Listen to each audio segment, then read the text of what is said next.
Good afternoon, all. We'll go ahead and bring this around. I do believe we have a quorum. I'll just go ahead and round the horn and have introductions. Brian, you want to lead off? Brian Potts, Joint Land Use Study Program Manager, PPACG. Hi, Joseph Perez. I'm doing an intern right now. I'm a military fellow, and so I have about 40 more days of officially time in the military, and was looking for an opportunity to work in political office. And so I'm currently doing the internship right now with PPACG. Ann, go ahead and introduce yourself. Oh, and we're JLUS planner. Okay.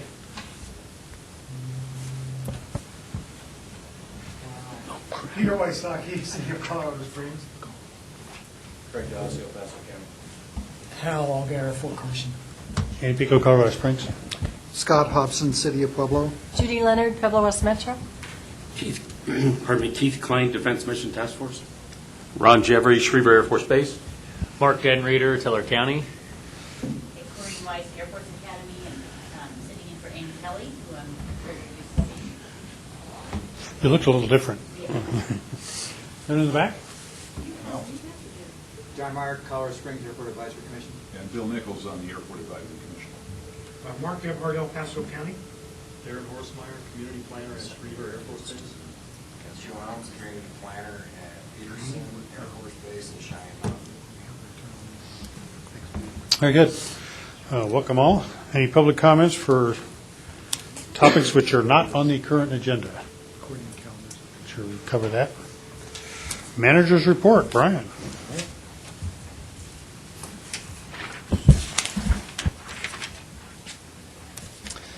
Hello, everyone.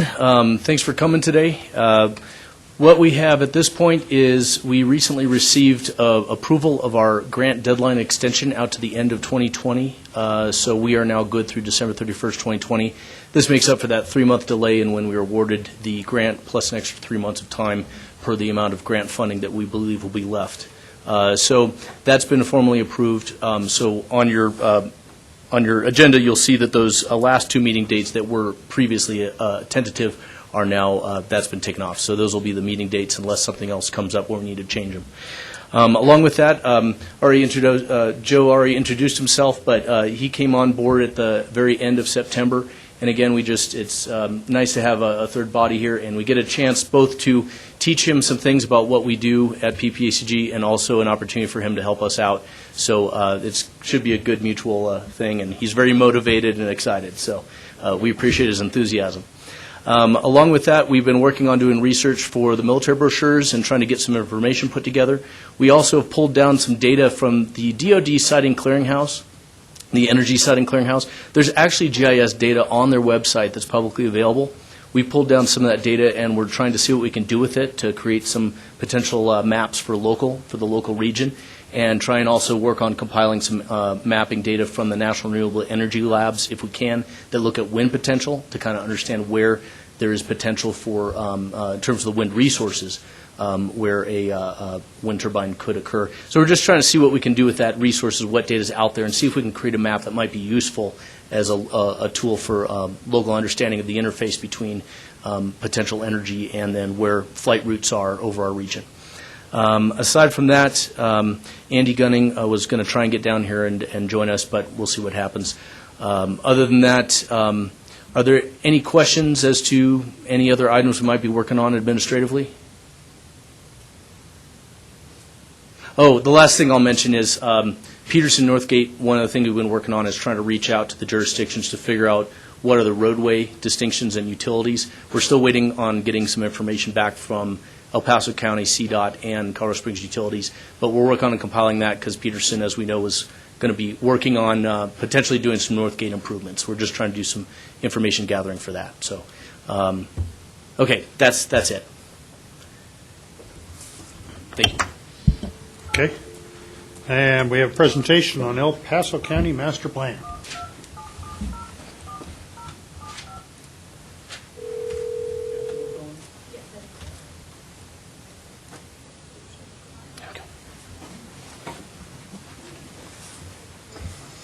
Which way's the back button? You can always use there.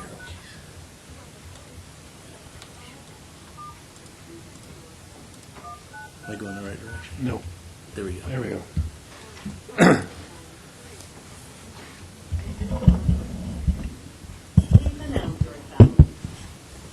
Hello. Is everybody online now? I think. Can you guys hear us?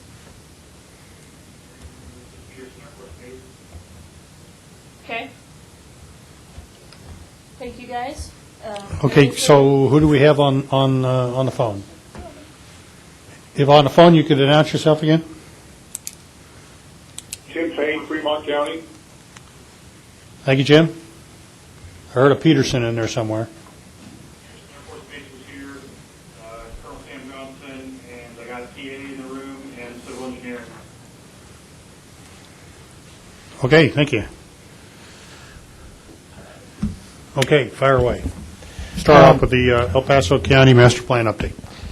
I'm Mark Gebhardt with El Paso County Planning and Community Development Department. The county is currently in a process to update its overall county master plan, comprehensive plan. That effort, we're at the very start of the effort. We're 6-9 months in the process for a 2-year process going forward. We anticipate it to be done essentially at the end of next year. In the county, the Planning Commission is the entity that adopts the master plan rather than city council that you may be familiar with in other jurisdictions. We're starting this planning process using a consultant, an out-of-state consultant that has expertise in master planning processes. And right now we're at the stage of where are we now? We're then going to go to the stages of where do we want to go and how do we get there. It's interesting that this is a time period where there's a lot of things coming together for a lot of planning processes going forward. You don't often see that. The City of Colorado Springs has recently adopted Plan COS. Monument has new plans. Fountain is in the planning process.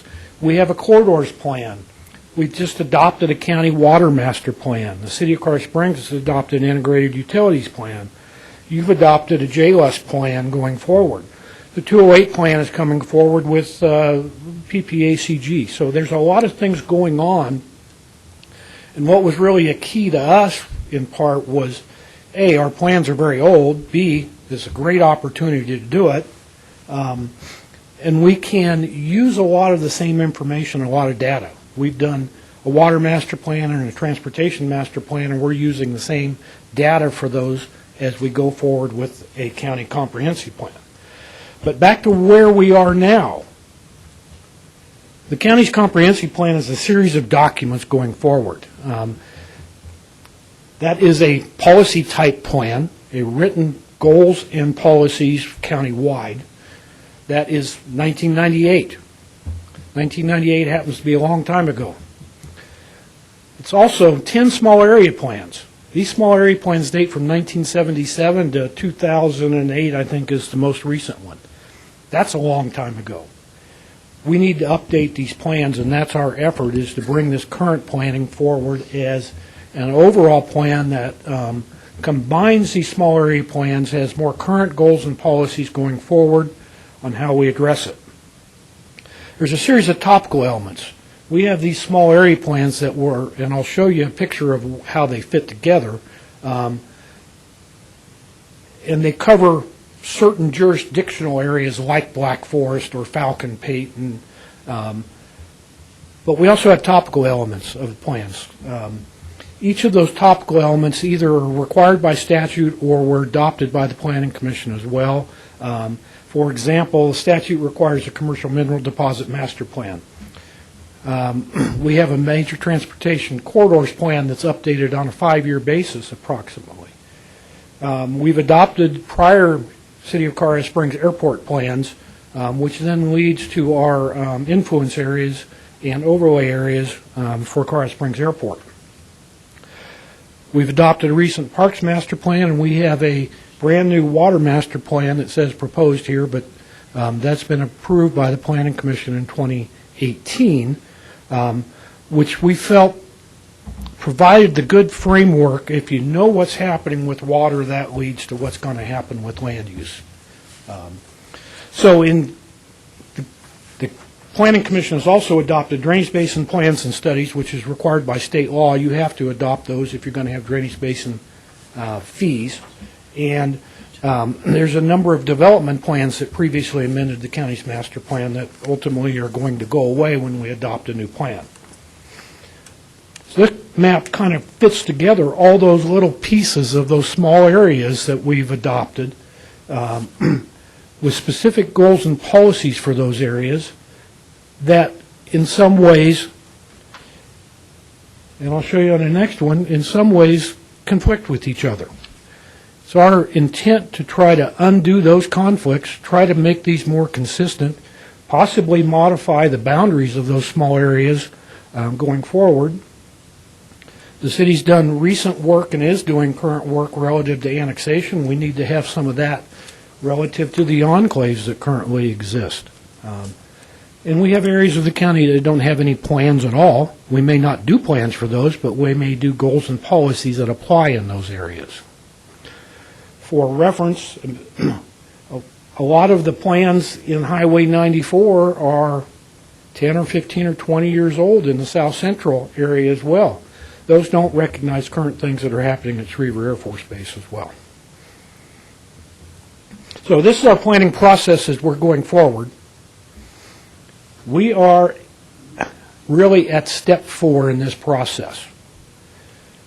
Know where you're going. Talk to the public about where you're going to go. We're developing the existing conditions report.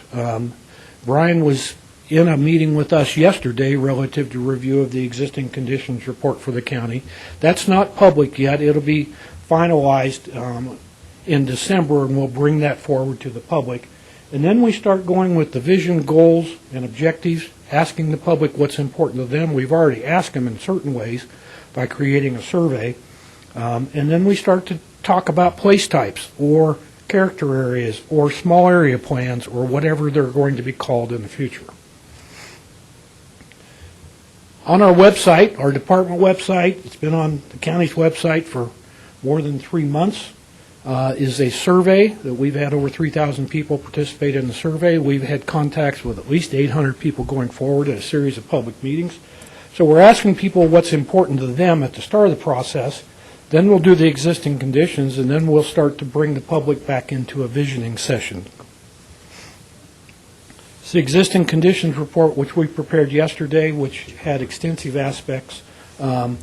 Brian had some input, potentially relative to some military impacts, and has some population projections, et cetera, going forward.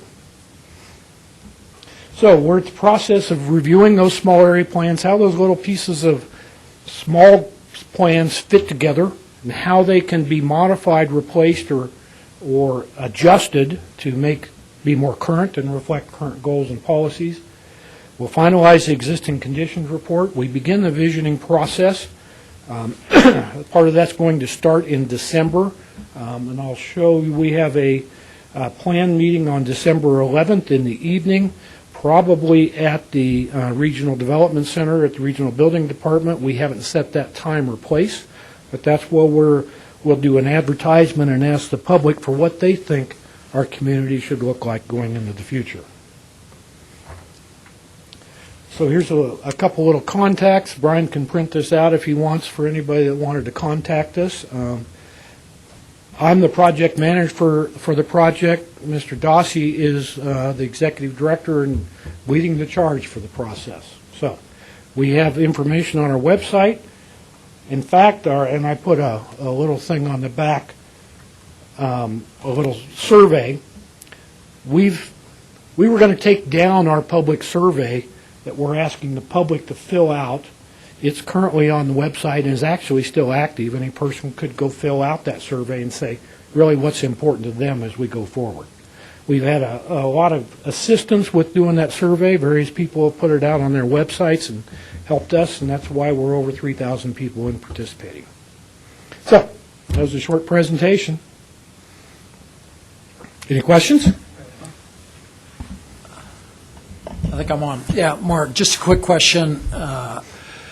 Is there anything in the near future that Fort Carson or the military bases ought to be looking at to make sure any specific engagement on the master plan with the county outside of what you've described here? In other words, is there any special session set up with the Army at Fort Carson and get any feedback as you go forward? No, we've had some involvement earlier in the Yes. process. Brian and Darren have participated to a certain extent going forward in the process. That's certainly welcome through our advisory committee process. All right, thank you. We haven't scheduled any sessions to go speak to any of the bases. I'd actually add to that Amy Kelly and I think Corrine maybe has attended occasionally folks have joined from the military bases and attended some of these meetings. So you are welcome to attend those as well. I and we can, understand that, and okay. to the extent we've participated, Yes. that's good. We probably haven't participated to the level we should have, but I'm just asking the question if there's any targeted future engagement we should be tracking. So Hal, I think involvement in the advisory committee meetings is helpful. At this point, we're kind of deconstructing those small area plans. We're kind of at the tail end of that. As we move into visioning, I think that really starts speaking to a lot of the future functions or expansion of some of the bases. We sort of, in a lot of ways, took our cues from the JLUS plan as it pertains to most of the installations, because that's a very, very recent plan, obviously. So it is going to help inform what we look at in terms of visioning. But if there's other things that extend beyond the JLUS plan, then certainly we want to hear those things from the installations. Yeah, I just, in the back of my mind, I was immediately thinking about a lot of discussion. We've certainly interacted on the Oak Charter Road project that the county owns. I think about the compatible use buffer area south of there that the county certainly helped out, been our partner on purchasing lands there. I'm not sure if there were other big things, but I just wanted to make sure in my own mind that we weren't missing out on some specific engagement we should be a part of, in addition to attending the meetings. So what is probably going to come out of the master plan is a series of character areas that we identify throughout the county. There are a lot of areas that are very different, but there are some areas that are very, very much the same. As it pertains to each of the installations, there might be some that are similar and some that are very different based upon the functions, the missions of each of those installations. When we get to the point of developing those character areas around those installations, I think that'd be the perfect opportunity for each of the installations to provide input. Well, and certainly the Air Force Academy, there's been some discussion about installation compatible use zones surrounding flights at the Air Force Academy.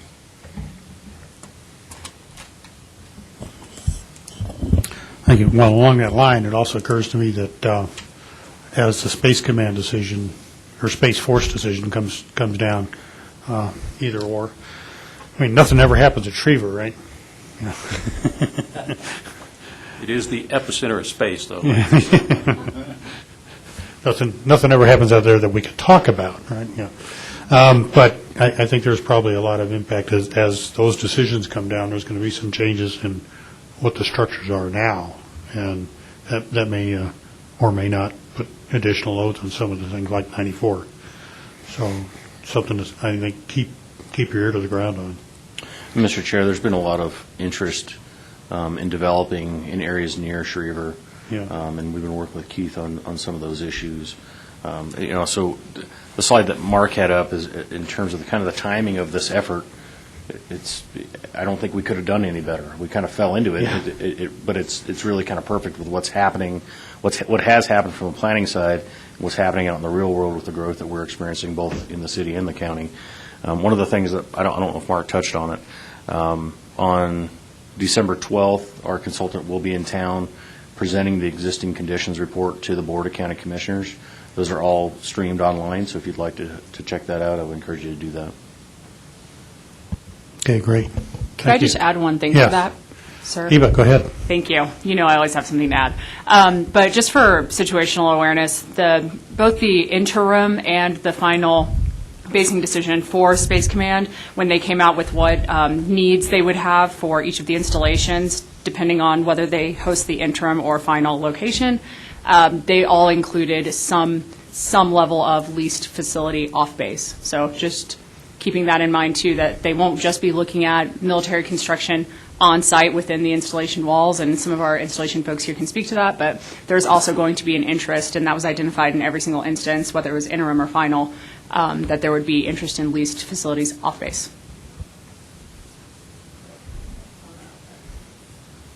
Super, thank you. Change is coming. Or change is constant, or something like that. Okay, next one up is the execution planning workshop recap, action item. Brian, you want to lead us off? Sure. And during this process of presentation, I certainly welcome any of you that attended to weigh in and kind of give your perspectives on how that went. Again, we've never done something quite like that, but we thought it was important to try and go over what best practices are per the Government Accountability Office in terms of their analysis of JLUS programs and doing encroachment management.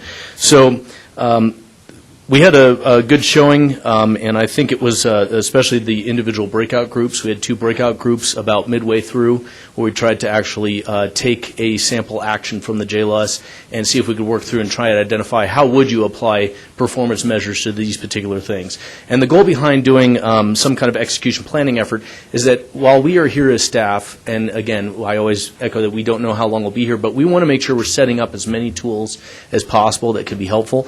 And so if there's things that we can work through to try and kind of go all the way down the line as to how you actually know if you've completed an action, how you know if you've been successful. We're going through that process of trying to do that. And so this workshop, the main goal was to try and understand how you guys view measurements of success and metrics. And I think we got a lot of good information with that. It's taking us a while to get through all the actions, but we're trying to break them out. We're breaking it out to where you'll have kind of a smaller set that's the near term, a set that's the medium term, and so we're just going to try and we're taking the first set and applying some metrics to those, and then we'll bring that back to the group and send it out prior to next meeting so that all of you can look through and see, does this look like something that's going to be useful? And if that model works with the first tranche of actions, then we'll try and flush out the others so that you have kind of a full execution plan. Originally, that was something we wanted to get done during the original JLUS process, but there was so much going on with that and so many unknowns that we weren't able to complete it during that time frame. So this will be something that can last long term and be a good guide. With that, one of the things we discussed were kind of best practices with guiding principles. I'm not going to go through each one, but those are between page 1 and 2 in the memo of 4A. And those 9 actions, we went through one by one and discussed those and tried to get feedback. One of the main things that we heard from feedback from those that attended was we want to make sure that if there's some actions where by executing on that action, you end up kind of reducing the need or eliminating the need for the other actions, let's make sure we're aware of those so that way we can help prioritize those. And then also making sure that we're able to adjust as we're going through this. There's an openness between collaborators that if we get to a point where it seems like we need to change direction, something new has changed with mission or new with development, that everyone should be open in the collaboration to not holding to the plan just for the sake of the plan, but adjusting as needed. Another question that came up is, well, would there be a time where you'd have to go through and do another JLUS? Possibly. But at this point, there's no plans for that. So the idea is you take that moment in time and what information is in there and then adjust as needed and work with it. It's meant to be a roadmap, a guide, but not something that is perpetually going to always be the most accurate thing. There's going to be changes and a need for flexibility with implementation. So with that, the other thing we kind of derived from this was some draft recommendations for collaborative best practices, and that's the attachment with the memo. And so with this, what we did was we worked with some other people and got some feedback on kind of taking these and applying them. And so this is simply a guide. It's not something that's mandatory, but we wanted to throw it out to the group that if desired, that could be adopted as sort of the guiding principles with collaboration going forward. And so I can go through each of these. Outcomes and accountability, just that there should be methods to track, that people should be collaborating. And so bridging organizational cultures, one of the things that was brought up is between military and civilian, It's always kind of challenging to know how the other side does business sometimes, especially if it's a new commander coming in and they haven't dealt with local governments yet, and just understanding it's going to be different from where it came from. Clarities of roles and responsibilities. We'll do whatever we can during this process of implementation, try and help with that and help you guys identify who's going to do what if there's some collaboration going on. We're here to facilitate. And then resources. We try to do our best to do research as part of this and help inform this process. So with that, the main point of this was there's kind of 3 recommendations that come with this, either to adopt the attached document as sort of the collaborative best practices for this group, or you can take your time and review it, and we can come back and discuss it more at the next meeting in January. Or you can just direct us to continue to create a working group and manage that for any best practices that are needed. So anyway, those are the 3 potential recommendations that you guys can vote to do, or you can suggest another motion if you feel that guiding principles aren't necessary for this process. That's another option too. Did I catch you right? You said that civilian and military don't think the same way? Sometimes. Sometimes. Yeah. And feel free, anyone want to weigh in on the workshop, any feedback for us as to the workshop? I know it's kind of dry material, so that's why I try to make it as exciting as possible. Okay, so we do have before us the execution and monitoring plan, the draft recommendations, which was the subject of our workshop. So any comments? Anyone care to weigh in? Anyone care to make a motion that we adopt? So moved. Have a motion, have a second? I'll second it. A second, all right. Any final discussion? Going around the horn? Seeing none, all in favor? Aye? Any opposed? All right, Brian. Okay, thank you. So we'll use this as our guide until we change it. There we go. It's up for changing it later if something doesn't work. So. Creation of the working groups. Ryan, go ahead and lead this one off. All right, so kind of like our last process, except in a much more focused way, looking at kind of the task before us and with some of the plans that are going on, it made sense to suggest to this group that we create a few working groups that can kind of operate outside of these quarterly meetings and then report back as needed. And 3 topics kind of emerged where there needs to be some substantial collaboration based upon what's been recent planning efforts and upcoming planning efforts. So the first one off, Peterson Air Force Base, Colorado Springs Airport Working Group.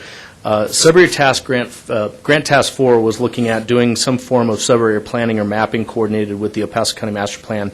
Obviously, we tossed in there, of course, Colorado Springs Comprehensive Plan is very important to consider as well. But with that, there's a lot of different parties doing planning efforts between what we just heard with El Paso County, and then the airport is about to engage in doing an update to their master plan. And with that, as they're going into that process, which will start towards the end of this year, feel free to speak up if I say anything incorrectly. I was at the airport meeting yesterday, but towards the end of this year, it should start up. And with that, Peterson obviously is going to be engaged in that since they use the airfield. But they're bringing in a consultant, and it's JV Aviation. Okay, JV Aviation, who's done these kinds of master plans throughout the country. And with the fact that we have this implementation group, we have recommendations from the JLUS, we thought if we can create a working group that brings some of the airport folks together with this group and Peterson Air Force Base, we can kind of drill down into some of the land use issues around to help inform that process and provide kind of a few meetings for a forum to kind of inform the master planning process and have a dialogue. So that's the goal behind that working group. And if anything, on our side from the staff level, we can produce some maps just that can help inform some of the outcomes from that meeting and then any recommendations that we might feed into that process. So that's the idea behind that first working group. The second working group came out of the fact that the air installation compatible use zone study that was done at the Air Force Academy came out and had some recommendations. So in order to help with, obviously the recommendations within that ACUS is to work with the city and county to try and be cognizant or continue to find ways to update things. within the code. And with the City of Colorado Springs about to go through a code rewrite, we thought that could be a good forum for discussion on some considerations that may need to come into play with that. So that's the idea behind that working group, and it's reflected with the civilian and military stakeholders that we recommended with that. Lastly, this third working group came out of, and this one's the one that's a little bit less defined in terms of our eyes. We wanted to suggest it, though, so that this group could better define it. But as was mentioned by Commissioner Payne at the last meeting, the BLM had recently has a draft environmental assessment out there for the landing zones with Fort Carson. And with that, I just spoke with the BLM project manager for that study yesterday, and she said that the comments, the full inventory of public comments, are online on that website. I found the link this morning, so I'll send that out to the group. But with that, as things continue with jointly working on wildfire issues or wildland management or training areas on public lands, it was reflected at our last meeting that it would be good to have good engagement with the BLM, State Land Board, and U.S. Forest Service. And with that, we're suggesting that a good way to do that is to have a few meetings with them to kind of figure out, okay, what are some of the concerns with public lands and their use related to military operations or interests with that. And so that was kind of the general sense we had. We're more than we're interested in hearing what all of you think as to whether this third working group is a good idea and what you'd like to see come out of discussions with that working group. But it could be an opportunity to facilitate coordination in future wildfire efforts, dealing with some of the watershed issues that may come up from burn areas and so forth. So that's the one that's more nebulous in our minds, so we wanted to open that up for discussion. But the concept is that we approve these working groups, and then as staff, we can go ahead and start pulling together these representatives and start holding meetings to kind of work through these issues, and then that can come back to this full body for consideration. So with that, are there any questions on what I've just presented? Or any feedback you'd like to give to us as staff on any of these working groups? Okay, any questions, comments? Peterson, did you say something?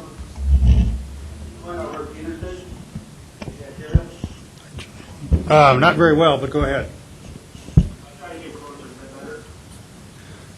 Hold on a second. Okay. Go for it. Okay, so on a couple of discussion groups that Brian was just bringing up, the AQs one, Peterson's very interested in that because we're actually looking at possibly doing an AQs here also, but as we are joined with the airport, we'll need their assistance because they go through that whole FAA process. So we're going to try to work with them on doing some of that, but we'll also need to include Cheyenne Mountain as part of that study too, because we're going to be starting helo operations up there here in a couple months. That'll be going between us and them, so that'll have to be taken into account too during that study. And also going back to the part with the training grounds and stuff, that's for us and as well as USAFA, we have training areas outside the county's jurisdiction and inside the county's jurisdiction. So that'll have to be something we'll have to work with that group on also. So Peterson definitely needs to be involved with every one of these groups. All three groups? Yes. Because the state land one, we have property, the 302nd flight is out east of us, where they're planning on doing a bunch of wind farms and stuff like that. Right. So we have used that our 302nd guys fly over that we need to make sure the state land board and all that, we coordinate with them on. As well, same thing as with USAFA, they have flight paths out on the east side of the county as well as up in the mountains and stuff like that, so they'll need to be involved also. Okay, so it sounded like you wanted to have everybody in on the Peterson one. Or are you saying Peterson and all the other groups? We'd like to be in those three groups that Brian just brought up in all three, because we do have a stake in all three of them. Okay. Okay, I've noted that. We got it and understand all. Any other comments? Yeah. Yes, sir. Thank you, sir. Mark? Yeah, I think when you look at the Public Lands Working Group as an option, I think it makes sense. JLUS, the acronym, land use. You've got, as Brian mentioned, you've got Hammett and these other possible ag and wildland fire issues. Stakeholders can include, obviously, city, county, military, BLM, U.S. Forest Service, State Forest Service. I think it's something we should consider. And actually, just to tack on to that real quickly, one of the things I failed to mention was in my conversation with the BLM, they mentioned, and State Land Board has said this to me in the past, that they're very interested in engaging with everyone here. So BLM said while they weren't able to be here today, they were very interested in getting involved with this because of the various land uses and joint land use of their lands. So that was something they're very interested in participating. Good. Hal? Mr. I'd add to that to say, yeah, I think that third working group is very important to kick off. I just don't want to lose momentum on the EA they're working right now. Certainly. But, yeah, that's good. On the first one, with the airport, should the Forest Service maybe be part of that? They're trying to station the firefighting aircraft out there, and I know there's That's a good point. some land use issues going on and some construction, so maybe they should be added to that group. That's a good point. I think up until the meeting yesterday at the Airport Advisory Committee, I wasn't aware that they were actively working on something out there, so we'll Oh, add that. yes. Yes. Mr. Chairman? Yeah, I don't know, yeah, we can ask the Forest Service, but all they want there is that refueling pad, servicing pad, so I don't know, we'll see. But we should certainly extend the invitation to them and make sure we get them. Yes, go ahead, Craig. Yeah, I mean, I'm in agreement with the third working group. I think I was the one that highlighted that State Land Board has a huge stake and maybe one of the largest property owners in the county. So I'm very much on board with that. I would, however, on the Air Force Academy working group, recommend adding the Tri-Lakes Chamber as well.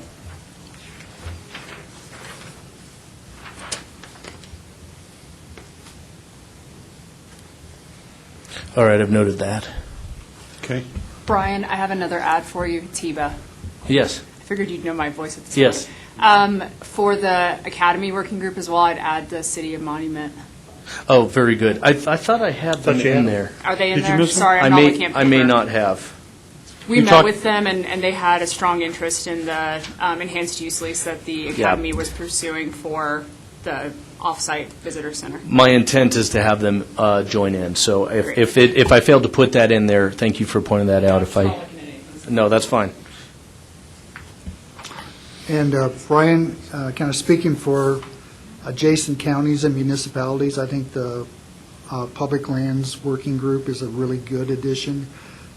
That may be able to bring in a little bit higher level or more level of participation into this process from some of the adjacent counties that sometimes everything going on in the bases doesn't necessarily have a dramatic effect on those. So I think we'd welcome that group being organized. Excellent. And actually, just to make sure I understand, Pueblo County, we're still trying to get a representative because their plan director has retired, but we're going to make sure to engage them because we are aware that Pueblo County is about to engage on a county-wide master plan as well. So that could kind of tie in with that process. So we'll make sure to coordinate with them on that as well, get them in the room too. Brian, there is a 9 November meeting at the State Land Board that we have an hour and a half. We'll be getting all the bases in front of them. We've been working with them, the DMTF has, for about 5 months. We've got a pretty robust agenda for that morning. So I think that'll cover a lot of what we're talking about as it pertains to the State Land Board. It will cover each and every base and training area in our region. Fantastic. Okay, that's the 9th. Select invites went out. It's a relatively small group. You were CC'd on it as well. Okay. In a later version, but that happens on the 9th of November, and there'll be lots of good information flows from that, I expect. Great. Okay, any other comments, additions, deletions? Heard a lot of support, I think, from all. Do we have a motion to adopt all three working groups as modified? So moved. Motion and second. Any final discussion? Going. All in favor? Aye. Any opposed? All right, Brian, your work is cut out for you. Thank you very much. And running down there, information item, installation reports on related items. I think we'll go ahead around the horn. Amy, you want to lead off at Air Force Academy? Amy, I'm sorry. Yes. I